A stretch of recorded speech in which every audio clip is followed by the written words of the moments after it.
ang accusation sa mga Hudiyo ni Jesus nga ila siyang gustong batuon og patyon, gani hangtod yun nga namatay gid siya kanina lansang sa cross tungod ni kay nagpasipala siya sa Dios matud pas mga Hudiyo. Nya ang pagpasipala ni Jesus sa Dios mao ang pag-angkon nga siya anak sa Dios, pinadala sa Dios og kanunay gauban kaniya ang amahan. Sa inyong paminaw, pasipala ba nang muangkon ka nga anak kas Ginoo? Pasipala na dili. Nanglitan ron imong anak moadtos publiko, anak kong Brad Titing. Moingon ba mga tao pagpasipala ha, konsihal bi anak niya imong pasipalaan.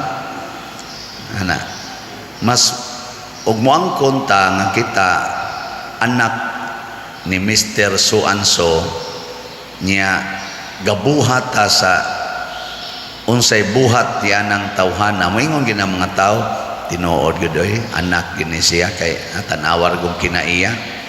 Mausa-usahay ang tanawon ang naong tanawang naong, di ba? Anak yun na ni kuan kay na matap lang daan na no.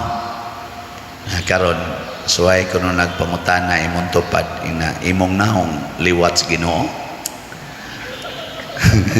Kana mo nay problema dia atong naong liwat bas Ginoo kay usahay ra batong naong liwat na daas demonyo.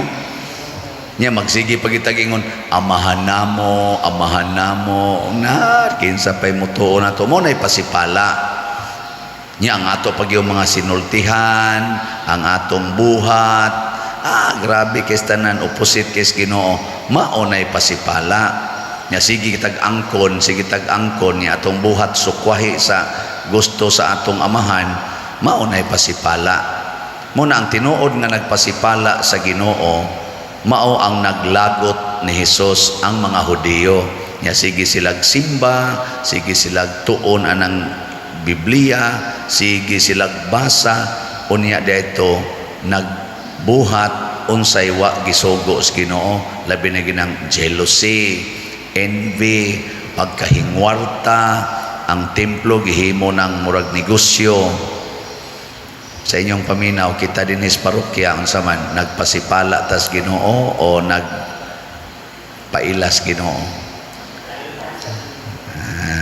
Indota no. Kanang mopalit kag slat unsa man nagpasipala kas Ginoo o nagpailas Ginoo?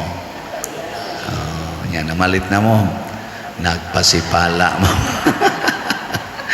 Nagpasipala mo sa Ginoo kay di gid mo palit bitaw kapong namalit nagdaig mo sa Ginoo pero dili pa naigo ang pagpalit kay namay mo palit og atong slat nga palit ko napo ka SBF dag father tag 500 man ni per slat. Ya, palit sa kog 50 ka buok sa kanang kuan yanang SG GPHJ atong para sa atong pista. Daghan kay na murag tag makapakpak ana. Pero pag humanyag palit ato magsige din siya ingon kanang uban diha sus di gyud mamalit ana no. Magyaw-yaw ba? May pako. Kaya ako, bisag nagkalisod ko, mupalit yun ko. Kanang uban diha, ayahay pa kayo. Labi na ng mga prinsipal. May pako, maestra, kaya nipalit pa ko. Nagamay ra kong sweldo. Ano na yung prinsipal? Ano na yung mga superintendent? Di yun, mupalit. Ang inana ba? Kana, di nakaanak sa ginawa na. Ako, mupalit man sa kong slat. Niya, maingon din ko. Ako gani inyong pari dini palit manggay ko nya kamo wag mo palit-palit kana din ako anak sa Ginoo. Ang gusto sa Ginoo muhimo tag maayong buhat hilom lang. Muna si Jesus ningon siya kung di gyud mo mutuo nako nga anak ko sa Ginoo tan-awa ang akong mga buhat nya kun ang akong mga buhat sa Ginoo tuuhin ninyo nga ako sinugo ko sa Ginoo dili tungod nako kung dili sa akong mga buhat. Muna challenge gini nato mga igsuon nga ang buhat gyud sa amahan, buhat sa kaluoy, buhat sa gugma, buhat sa pagpasaylo, buhat sa pag-alagad, buhat sa pag-antos, buhat sa pagputli sa atong mga kaugalingon. Muna itong buhaton, bahala nag maglagot ang mga tao nato uban, bahala nag kailigut-gutan tas kalibutan. Matod pa ni Propeta Jeremias, bisan ang akong mga higala miunay na nako, miunay nagdaot nako, miunay na og panamastamas nako, pero nalipay ko Ginoo kay anaa ka man kanunay naguban kanako. Kanabitang kuyogan tas Ginoo, purting nindotas atong bation, kay bisan pag mag-agas atong dugo malipayon ta tungod kay naang Ginoo nato. Murabag ang atong kasakit mahimong kalipay. Matod bitaw sa atong tubag sa Salmo, sa atong tubag sa Salmo, sa akong kasakit misangpit ako sa Ginoo ug iyang gipatalinghugan ang akong tingog. Kana bang masakitan tag maayo ba?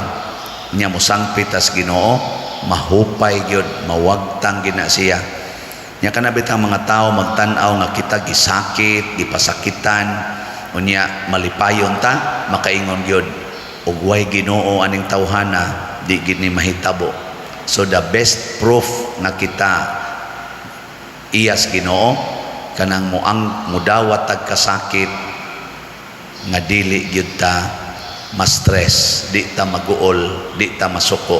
Ug mao nang gipakita ni Kristo, gipakita sa mahal nga Birhen Maria, gipakita sa ato mga santos, labi na sa ato mga martyrs, sama ni San Pedro Calungsod ug ni San Lorenzo Ruiz, nga grabe kay ilang kasakit nga nihangtod gyud kamatayon, pero wa gyud sila maguol, wa masuko, wa mahadlok, nagmalipayon nga midawat niini. Sige, lingian na imong tupad yung na malipay kag masakitan. Kinsa ko'y malipay, suluha oroy. Pero masudlan ta Ginoo, lipay kita na. Sige, ato na nang himuong kalipay ang atong mga kasakit. Nindog ta.